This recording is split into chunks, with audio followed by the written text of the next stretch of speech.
un titre de champion retiré, une finale qui finit dans le chaos, et une carrière brisée en un seul coup de sifflet. Jean-Jacques Ndala pensait avoir sauvé la finale de la CAN. Il vient de réaliser qu'il a tout perdu. Voici l'histoire du plus grand fiasco de l'arbitrage africain moderne. 19 janvier. Le monde a les yeux rivés sur le choc des titans.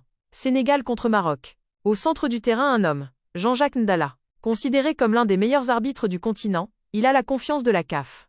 Mais ce soir-là, le football va basculer dans l'irréel. Le verdict tombe comme un couperet. Le Sénégal perd son titre sur tapis vert. Pourquoi?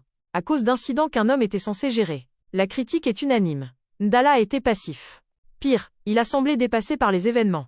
Les observateurs pointent ses décisions contestables, son manque d'autorité. L'Afrique gronde, le monde observe, et le jury d'appel de la CAF ne pardonne pas.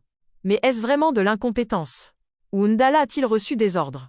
13 février. Dar es Salaam. Olivier Safari, le patron des arbitres, lâche une bombe. Dans le secret des vestiaires, pendant l'interruption, Ndala aurait reçu une consigne claire. Ne pas expulser les joueurs sénégalais. Pour préserver le match, on lui a demandé de fermer les yeux sur le règlement. Ndala n'était plus un arbitre, il était devenu un diplomate sous pression. La CAF lui pardonne et continue de le faire officier en Ligue des Champions. Mais la FIFA, elle, ne transige pas avec l'éthique. La liste pour la Coupe du Monde tombe. 7 arbitres africains iront au Mondial cet été. Gorbal est là. Acho est là. Ndala, rayé de la carte. Pour l'instance mondiale, le fiasco du 19 janvier est impardonnable. L'arbitre congolais paye l'addition, au prix fort. Imaginez la solitude d'un homme qui a obéi aux ordres de sa hiérarchie pour sauver le spectacle, et qui se voit aujourd'hui banni du plus grand événement de sa vie. Ndala est devenu le bouc émissaire d'un système qui a préféré le compromis à la règle. Jean-Jacques Ndala retrouvera-t-il un jour le sommet? Ou restera-t-il à jamais l'homme du 19 janvier?